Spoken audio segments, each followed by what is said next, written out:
Hey everyone, thanks for joining us. Quick reminder, if you enjoy Hardin Local, hit the follow or subscribe button wherever you're watching. And big news, we just launched a brand new website at hardinlocal.com. It'll have episodes, articles, events, sponsors, everything Hardin Local, all in one place. Go check it out and subscribe because if you want to see the newest articles, you have to fill out, join with your email. And we'd love to have you do that. You also get a weekly newsletter in your email. So take a minute, run over to hardinlocal.com and hit the subscribe or join button. It is free. This Hardin Local with Hardin County Government series is also available as a standalone podcast on Spotify and Apple Podcasts. Subscribe and never miss an episode. And if you want the latest from county government, follow Hardin County Government's page on Facebook. I tagged it in the comments. It's pretty easy to find. All right, let's go. Welcome to Hardin Local with Hardin County Government. I'm Phil Tall, and our monthly series where we connect you directly with the departments and people who serve Hardin County. This is episode 7 of the 25 to 26 season. And we're timing this one for a reason. Next week, May 17th through 23rd, is National Emergency Medical Services Week. So today we're going inside Hardin County EMS. Joining me is Mark Peterson, the director of Hardin County EMS. And as always, Brian Walker, our county communications officer. Good to see you guys. Thank you. Brian, before we get into it, what's going on with the county? So we've got free dump day coming up. That's a very popular one. It's landfill disposal, but everybody calls it dump day. That's going to be May 30th. So we're really pretty close to that. Tire collection, there is not one this year. Those come every 3 years. We have 120 counties in Kentucky. So every third year, 40 counties take their turn. So we're back on for 2028. We do have various other counties that are near us or adjacent to us that have tire disposal. So you can go look at the website, and you can also go check out some Facebook posts we've made about that. We just had our e-scrap recycling event, electronic scrap brought in and taken from you and then sent off to be recycled. We haven't got final tonnage numbers yet, but we had more cars through the line than we've ever had before. Household hazardous waste. This is going to be all your chemicals, things you shouldn't pour on the ground, throw in the trash, or end up in the landfill. A lot of paint, chemicals, things like that. That's going to be coming up later in the year, and we want you to be sure to look for that. Document shredding, that's free paper shredding. That is once a month. Those are always on the first working day of the month. So the last one was May 1st. Next one is June 1st. Now, they're not always on the 1st. It's whichever working day is the closest to the beginning of the month. And then last but not least, we've got a couple of job openings we want to talk about. One of those being in the 911 center, telecommunicator job. Starts at $18.27 an hour and goes to about $21.18 depending on your experience and if you bring anything to the table. Yes, we do train you. Yes, that training does not cost for you. If you'd like to find out more or apply for an opportunity to be a telecommunicator, you can do that on our website. That's hardincountyky.gov. And I guess that's about it for specific. I know Mark's opening. Yeah, we'll get into that here in a bit. Before we get into it with Mark, if you just joined us, just one quick reminder from the announcement I made a few minutes ago. Hardin Local has a brand new website that was launched this morning where you can find us at hardinlocal.com. We will have all our content there. Plus, if you don't like watching videos, we have articles written on all our different videos too. That'll be there. So we've been living on social media for the past year. That changes today. So if you want to share an episode with somebody or you missed a show and want to catch up, hardinlocal.com is now the front door. Go take a look. Let us know what you think. All right. Mark, before we dig in, I wanted to give you a chance to give people a quick sense of who you are, how long you have been with EMS, how long as director, and what got you into this work in the first place. Sure. First of all, thanks for having us. I have been with Hardin County EMS almost 18 years. I got my start in the military in the 90s. My first EMT certification was in 1990. After I got out of the military, I just stuck with EMS and landed in Hardin County. I started here as an EMT and worked my way up to this current position, and I've been in this position almost 6 years. All right. Was there any specific reason why you decided to get into EMS work? I was a lifeguard in high school and a member of the volunteer fire department, and realized I didn't like the fire stuff, and really enjoyed the lifeguard and the EMS runs, and just stuck with it. I did it in the military, and just followed me through. Mm-hmm. Well, we'll get started on segment one, which is talk a little bit about the 9th ambulance 6 months in. So back in November, we talked on our first episode, Brian, I don't know if you remember, about the brand new 9th ambulance going into the renovated West Hardin Fire and Rescue Station in White Mills. Well, that's been 6 months. It's crazy. So what's the data telling you, Mark, about how that's helped? It's telling us that we should have been there a long time ago. We're making about 50 to 60 responses a month out of that station. And the biggest thing is that our response times have been cut drastically. We were anywhere from 30 to 45 minutes, and we're down to 15 or 20 minutes response times. So that all those minutes save lives. So it's good to be out there. The community has really embraced us. We've been participating with the West Hardin Fire on some of their public affair events, and we definitely needed to be there, and it's definitely showing with our numbers. Mark, are we seeing an overall increase in runs, specifically in that area? I think we had talked about it quite a bit, that frequently people in that area just knew how long it took for an ambulance to come, so they just didn't call. Yes, sir. Yes, sir. I think that's part of the reason there's an uptick in runs, because they know we're there. Those people that historically are like, well, I'm not going to call 911 today, or they drove themselves to the hospital, which is a lot of the stories we heard as we were getting ready to launch this, was a lot of people were just driving themselves to the hospital because it was quicker. So it's definitely a mind shift out there that, hey, we've got this resource, let's use it. And it's been great. All right. Well, that's a good update. Thanks for updating us on that. I want to move on to our next segment, which is just talking about inside the rig, people training and operations at EMS. So let's talk about the people on the rig. There's a lot of confusion about levels, EMT, AEMT, I can't even talk, paramedic. Walk us through the difference. Is it kind of like nurse versus doctor? Who can do what? So everything starts at the EMT level, emergency medical technician. So in order to step up to the advanced EMT or the paramedic level, you have to start as an EMT. The initial EMT certification is about 120 hours worth of training, and that's vital signs, patient assessment, stop, bleeding, control, splints, a few medications, and then as you transition to the advanced EMT, it introduces some more medications, the ability to start IVs, do some more advanced airway techniques, and then the paramedic is a whole lot more training, and their focus is on cardiac care. Being able to interpret 12-lead EKGs, give medications appropriate for cardiac care, lots of medications in their arsenal for pain control and other things like that. And each step requires more training on top of what you already received in your EMT class. And once you're on the job, it's not a 9 to 5. You're working 24-hour shifts. That's what correct. Is that actually like? Do you sleep? Where do you sleep? How do meals work? So it's all dependent on the day, but our crews run a 24/48 schedule, meaning they're on shift for 24 hours and they get 48 hours off. And it's our typical day is we come in, we get our ambulance, we get it stocked, we get it cleaned, we get ready for responses. In between those responses, there's some paperwork that we have to take care of in regards to the runs we make. They clean their station, they cook in the station if they have the ability, or they eat on the run. We have all the amenities of home. We have living room with TVs and computers and kitchens and bedrooms and all the things. So they also have the ability to participate in some training during their shift day or any other thing that may come up that we need to address, tours or of the stations or anything like that. Okay. How are crews structured across the county?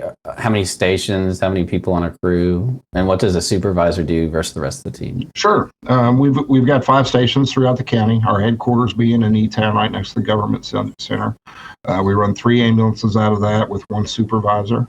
Our second station is in Radcliffe, right next to Baptist Health Acute Care, there on 313. We also run 3 ambulances and a supervisor out of that station. We have an ambulance at the detention center on the south end of E-Town, an ambulance in Sonora, which is connected to the Baptist Health Family Care Center there in Sonora, and then, of course, our new ambulance at the former White Mills Fire Department.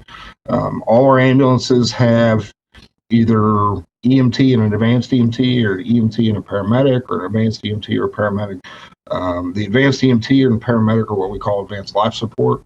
All of our ambulances have somebody in that capacity with advanced life support skills throughout the county. And then the supervisors, they are in a response vehicle, and their main purpose in life is just extra hands on difficult runs and helping to help operational things like coordinating with flight crews or fire departments, stuff like that. And they also have some extra medical training to be able to do some advanced procedures as well. All right, audience, drop your questions or let us know you're watching by dropping a comment on this stream. And if you have a question, drop it in the comments as well. Here's something most people probably don't know. I know I didn't until I talked to Brian yesterday. The main EMS station here in E-Town has its own garage doing the lion's share of the repairs on the rigs. Most counties have to outsource that. Tell us about that. Yeah, so we started this program about 3 years ago, and we were outsourcing all our equipment, all our maintenance, preventive maintenance, tires, all the things, and that gets pretty expensive. And luckily, we had a couple members on staff that are certified to work on emergency vehicles. We had the space. We made some purchases, lifts and tire balancers and stuff like that. And we do most of our stuff in-house. There are some projects we have to source out.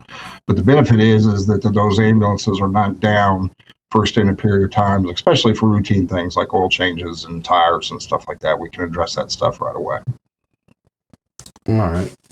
And on the pay and benefit side, Brian had flagged something during our call yesterday that I think most people don't realize. Hardin County is one of the few counties that offers hazardous duty retirement for EMS. What does that mean, and why does it matter? So hazardous duty retirement is a retirement system geared for folks that are in hazardous duty positions, police, fire, and EMS.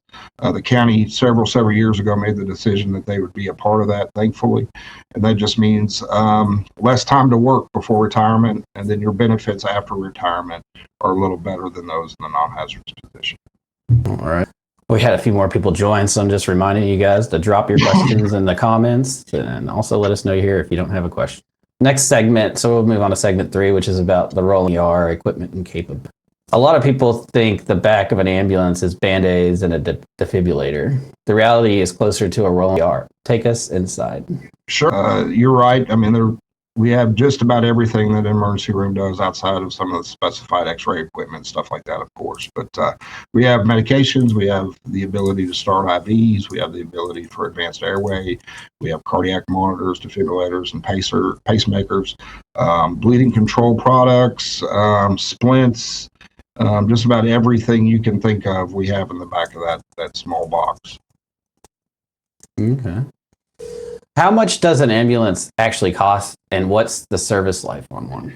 So we're getting ready to buy some, so I know this pretty well.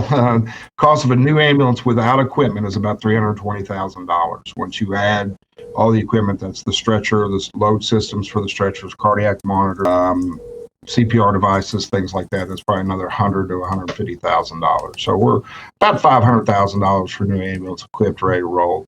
And it all depends on how we take care of them and our call volume. Typically, we're getting about 4 or 5 years out of an ambulance before it hits a point where we need to put a new chassis underneath the ambulance and redo it. Yeah, that refitting, can you explain that a little bit? I know that's something that fire departments do. Police departments really don't do that because it's a car generally, and when it's worn out, it gets surplus. But you may have is it called a box? I mean, how long? So basically, we started doing this several years ago because there's a big cost advantage to it. Basically, they just take the box that is the back of the ambulance off its current chassis and roll a new chassis underneath it and reattach it, and do some refurbing that may need to happen with the electrical system or upholstery or flooring or whatever. Basically, you get a brand new ambulance at a considerable less cost than if you were buying something new. And the turnaround time is a lot quicker too. New ambulance builds can take anywhere from 2 to 3 years. We're looking at what we call remounts for about a year or a year and a half. And obviously, we've made the investment in four-wheel drive ambulances. You know, that's something a lot of folks may or may not realize has been critical for us already. Mm-hmm. Yeah, that's one of our big projects when the former deputy director Timmy Carr and I took office was to transition to all four-wheel drive, and all our frontline ambulances and our backup fleet right now are all four-wheel drive. And the benefit is in these inclement weather days with the snow and the ice, it just gives us access. Prior to that, we were having to rely on the fire departments a whole lot to help us get to these patients, and now with the four-wheel drive, we have better probability of getting to them. Doesn't say we can get to everybody, but it definitely does help. And accidents and injuries don't always happen on flat level ground. Sometimes you're in a hayfield somewhere. Yes, sir. Yes, sir. So it's all about getting access and making sure we can get to our folks. Brian told me I had to ask about the is it Lucas machine? Yes, sir. Yes, sir. So we all joke it's Mr. Lucas or whatever you want to call him. But what the Lucas machine is, it's one of several different manufacturers, but this product is made by Stryker. It is a automated CPR device. Basically, what it does is continual chest compressions without interruption for somebody in a cardiac arrest event, which there's a couple benefits to that. One of those being crew safety, so they're not standing up in the back of the ambulance being tossed around. The other side of that is it never gets tired. So you can push play on it and let it do its thing, and it allows the other EMS providers to focus administration, airway management, stuff like that. All right. That's interesting. And the air medical side, that's a private operation, but y'all work together. How does that integration work, and when do you call for air? Sure. No, we have a great working relationship. Hardin County's fortunate that they have a helicopter here in Elizabethtown, and then there's several in the surrounding area. The benefit that the air medical services have that the ground services don't have is speed.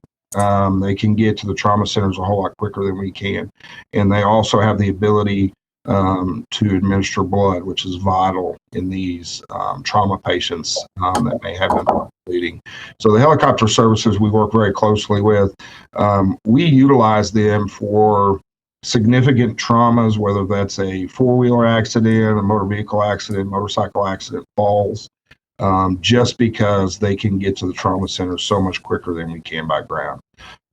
Those are typically staffed with a nurse and a paramedic that have advanced training on blood administration and advanced airway, stuff like that. Yeah. All right. Well, that ends that segment. So we're going to move on to segment 4, knowing when to call and what to expect. So let's clear up some misconceptions. Number 1, people think calling an ambulance gets them to the front of the line at the ER. True or false? That is false. That is false. Just because you come in on an ambulance stretcher, you are still going to go through the triage process at the ER, just like if you came in on your own. That's not to say that if you're a little more acute, having difficulty breathing, chest pain, stuff like that, that you may not go through that process. But you're not always guaranteed a room if you come in on an EMS stretcher. Okay. And another big one, should I drive myself? When should I call 911, and when should I get in the car? That's tricky. I would say if you feel like you need to go to the emergency room, you need to call 911. There's a lot that we can do to get you ready for your encounter at the ER. We can start IVs. We can give you pain medicine if need be. There's medications we can give. If you feel like you're having a true medical emergency, it's probably not a good idea to get in a car and try and drive yourself to the hospital.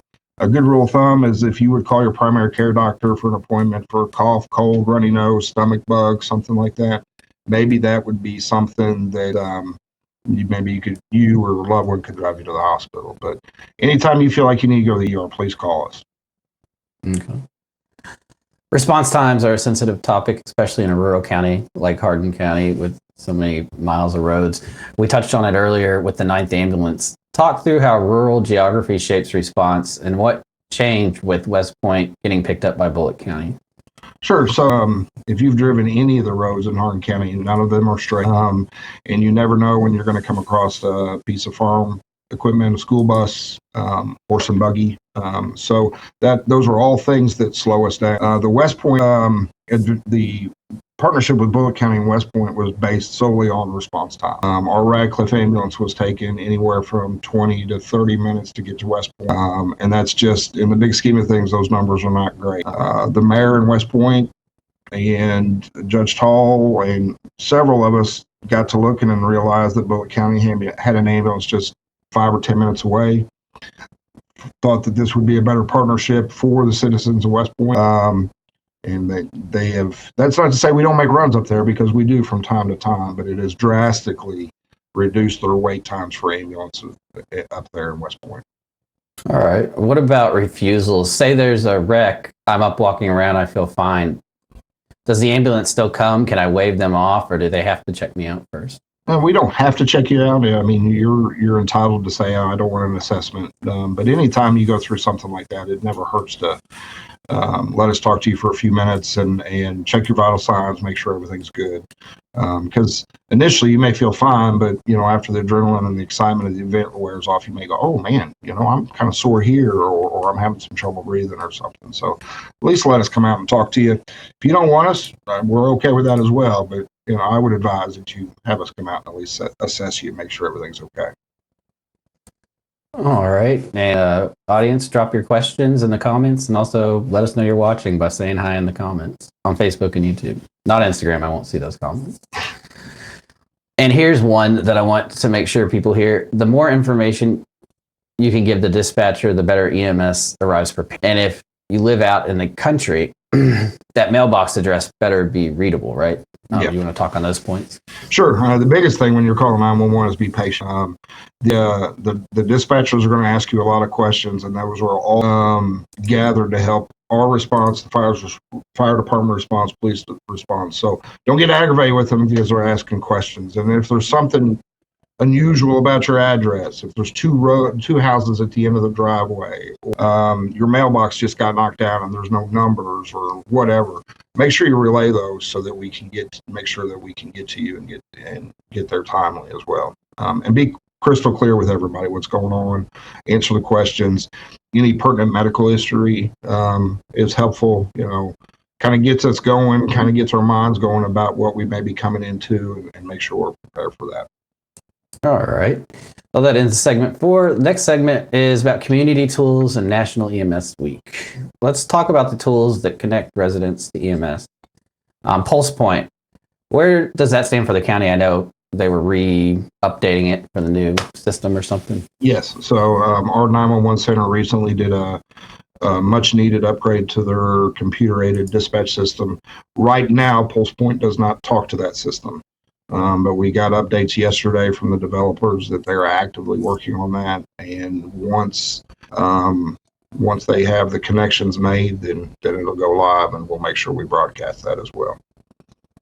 Okay. I'll say hey to Tyler, who just commented with a hand wave. What's up, Tyler? He also said, on the last question, he said, answering the dispatcher's question does not delay your response. Yes. You guys may remember Tyler from last month. He's a supervisor down in dispatch, and he knows what he's talking about. He's also a chief of the fire department down in Upton. Yes, so that is a good point. We'll put it back up there. Answering the dispatcher's question does not delay your response time. Let's all right, what about the rave alerts? We want everyone signed up. How does rave plug into EMS? Sure.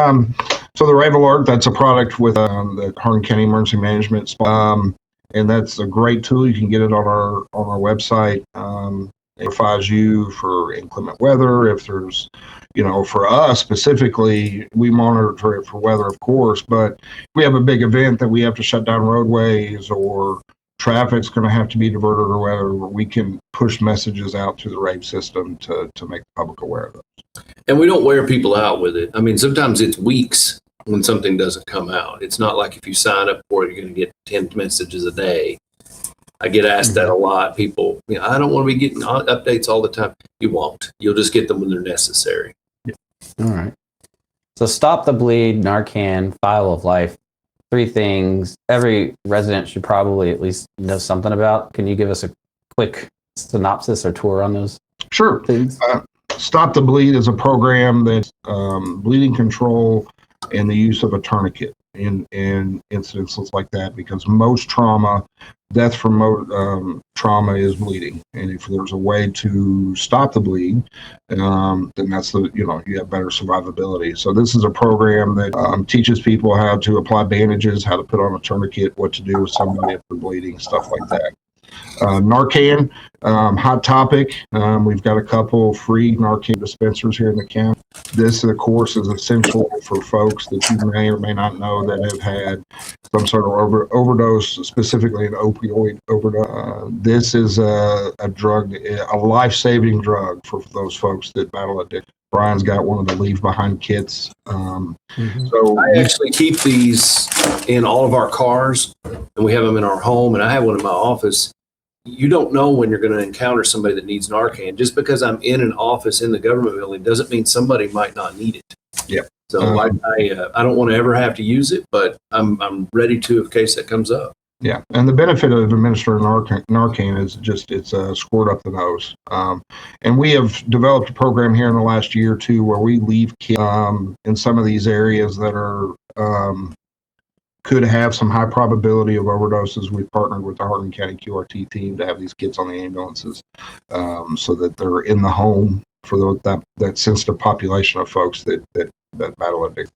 And what's that file of life? The file of life is it basically, you put all your medical history down on it, medication allergies, who your primary care doctor is, blood type, emergency contact. Fill all this out, roll it up in a little tube, and most people put it in their freezers. I've seen it in refrigerators, I've seen it in medicine cabinets, but very, very handy to us if you're in a position where you cannot communicate with us some of your medical issues or medications or allergies.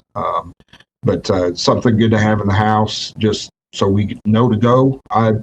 When I was still doing all this every day, I would go straight to the freezer most times and look for that, especially in somebody that could communicate with us well. I know the iPhone and I think Android, they have something like that. Can you guys interface with that? Yes, but how, I don't know. I know our crews have done that. They have, but without somebody getting access into it, I don't know how all that works. But yes, they both have programs where you can put all that stuff in. I was just curious. It sounds like the paper copy is the better way to go. Yeah, something we can take to the hospital with us and pass on to the hospital staff. For at-risk people, is there something they can do to let you know, like bracelets or? Yeah, medical alert break. We're working with University of Louisville for a program that you put a yellow sticker on your car and that directs us straight to a glove box for folks with autism, diabetes, stuff like that, that'll have all your information right in it. You just put a sticker somewhere on your car. It's a little yellow dot. It's called the yellow dot program. And then we know as first responders to go straight to your glove box and look for information. I've seen seatbelt covers that have, hey, I'm a diabetic or I'm autistic or something like that. And if we have some medically sensitive kids in our community, reach out to the dispatch center and get your address on file with them to let them know that, hey, I've got a kiddo here that maybe is on a ventilator or needs to go straight to the Children's Hospital in Louisville because of their conditions or whatever. Okay. Just had a comment from Wade Worth saying it's on your lock screen. And then it made me think, if I hold down like to turn off my phone, there's a little thing called medical ID. You can swipe over, you don't even have the pin, and then it does pull up my emergency contacts and additional information. Good deal. So, we all learned something. Thank you, Wade. Thank you, Wade. So I have an iPhone, so I'm holding the lock screen, and it pops up right there, medical ID, and then I'm not going to show you, but all my data is there. But it has my allergy on. I'm allergic to morphine. It says I'm 54 years old. It says I'm an organ donor. It has my wife and both my children's phone numbers. It lists my prior medical conditions. I had a stroke at one point. I have high blood pressure, and it has my blood type on it and my approximate weight and height. So it's not everything you need, but anybody can grab an iPhone and do that by checking their lock screen. Yeah, and I think you just go into the health app to update it. Yeah, it's free. It's actually built into the phone. It is. It's part of that, though. So that's like if you're not going to do the paper thing, that's That's a good thing to do on top of it too, both of them. Yes, sir. So also let's talk a little bit about the Teddy. Let's see, before we do that, we have a question from, I think it's my mom, because she's usually the only one that uses this account. If they need to go straight to Louisville, how's that work? Who determines that, Mark? Huh? Who determines that? So a couple things determine that. Need, first of all. If the helicopter, let's say the helicopter can't fly because the weather's inclement and we need to get you to trauma center, we'll make that determination based on how you're presenting to us. If you have a specialist a specialty doctor at one of the hospitals, we will try to accommodate. But we also have to take into consideration the needs of the county as well. And if we're at a busy point in time, it's hard to pull an ambulance out of that county for 3 hours when we're busy. And now with the construction getting ready to happen in Louisville, especially around the hospitals, that time could be even longer for an ambulance to be out of county. Not to say we won't go, but it's all very dependent on the operational climate at the time. Gotcha. And that does start soon. I just saw a post, and they're going to have a lot of downtown I-65 shut down for most of the summer. Yeah. So you guys should look that up, audience. If you're not aware of it, you go to Louisville often and you don't know, go check it. There's articles on WDRB, all those other news stations, but you're going to have to detour around Waterston. So yep. It's going to be a big change. Be a mess.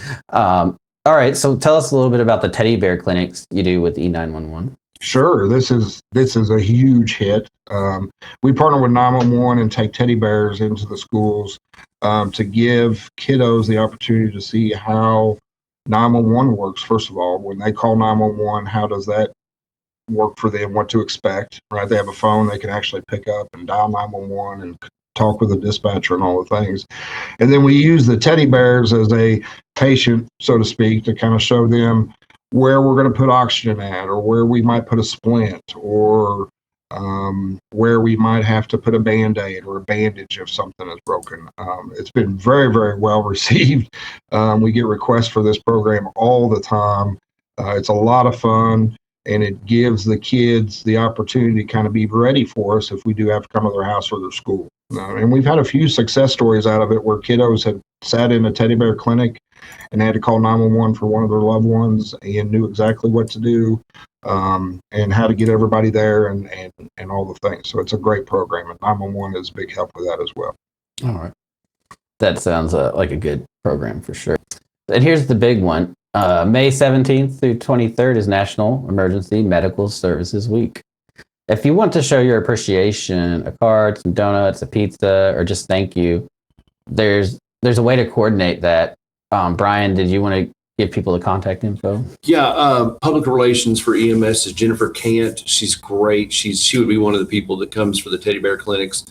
She coordinates all sorts of public outreach for EMS. So you'd want to contact Jennifer. The email is jkant, that's jkant @hardincountyky.gov. Also, her cell directly to her is 270-599-2967. And if all else fails, you can just get on our website and find some contact information. But if you'd like to arrange something, and remember, we do have 5 stations, not to say don't bring something to the E-Town main station, but the folks down in White Mills on an ambulance crew wouldn't mind somebody appreciating them with some food or a card or something like that. She can kind of help you spread those things out so they don't all end up at one place. Yeah, and Mark, do you want to talk about that EMS week, what it's about, and how people, maybe also talk a little bit about your team? Sure. And, So this is the 52nd year for National EMS Week. So EMS services all over the country will be celebrating this. And this is just an opportunity for folks to show some appreciation to the EMS program. It doesn't have to be a pizza or anything like that. I personally like to hear or see success stories where we intervened at some point in their life and it made a difference in their outcome. I have a gentleman that I took care of probably 10 years ago that comes and sees me twice a year to thank me for taking care of him. So those kind of stories are always welcome. If you had a positive interaction with our crews that made a difference in your life, we want to hear about it. Come up, ask for a tour of an ambulance, see where we live, see what we do, and get to know us a little better so you can understand a little bit more about our process and what to expect if you do call up. All right. Before we get to the closing, just wanted to give you also an opportunity, Mark, to just, is there anything else on your mind that you wanted to share with our audience? No, I appreciate the opportunity. We've got some of the best in the business working at Hardin County EMS, and they do a tough job, and it's often very thankless. So if you see them out and about at a restaurant or whatever, just thank them for what they do. It goes a long way, and they work hard for the citizens of Hardin County. Most of them, you'd be surprised, are not even residents of Hardin County. They're coming in here and taking care of people that they are not related to, and that they do not know. And they're very dedicated and they're very passionate about taking care of people. So we're very, very proud of them for sure. All right. Mark, Brian, thank you. This is one of those departments most people don't think about until they need them, and then they need them immediately. Yes, sir. Mark, before we wrap, what's the best way for residents to reach EMS for non-emergency questions? Do you have a non-emergency number, office hours, website? So our admin offices are open Monday through Friday, just like the government building, 8 to 4:30. You can call us at 270-769-301. If you want to reach out to me or my deputy director, our contact info can be found on the Hardin County government website under departments, and our phone numbers and emails are there as well. I'll put that phone number in the chat so people know it. We'll pop it up here too. EMS non-emergency number, 270-769-3040. And one more time on the EMS week, ask May 17th through the 23rd. If you've ever been on the receiving end of one of these crews on the worst day of your life, this is the week to say thank you. Contact info will stay up. What was that number you said to call, Brian? Was it the same number? You can call that number. You can call that Okay. number. That's perfectly fine as well. Okay. Okay, cool. Let me put that back up there for a minute. And we'll keep it up here for a few more minutes. And before I do my closing, my mother, Megan Tall, wants to say thank you to all our EMS employees. We appreciate your dedication and care. Follow Hardin County Government on Facebook and visit hardincountyky.gov for everything county related. Our next episode will be in June, and that'll probably be the first week in June, unless I have to reschedule again. Like this month, I had to reschedule a couple times. It was a crazy month so far.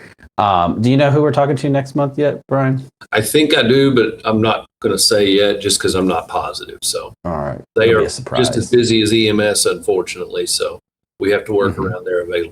Yeah, so we'll have the date and the department coming out on social media soon. So follow Hardin Locals so you don't miss it. Also follow Hardin County Government's page on Facebook as well. If you enjoyed today's show, follow us on whatever platform you're watching. Find us on Spotify, Apple Podcasts, at hardinlocal.com, which I may add, hardinlocal.com is brand new as of this morning. 7 a.m. it went live. So check it out and subscribe so you get email notifications and things like that from us as well. And we won't spam you, I promise. And it's free. So thanks for watching. Anything else, Brian?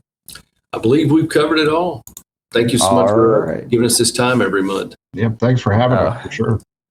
Oh, heck yeah. Thank you guys for coming. And to you guys, Mark and the EMS directors, here we go. Thank you. Have a great Thursday, Hardin County, and we will see you on Tuesday next week.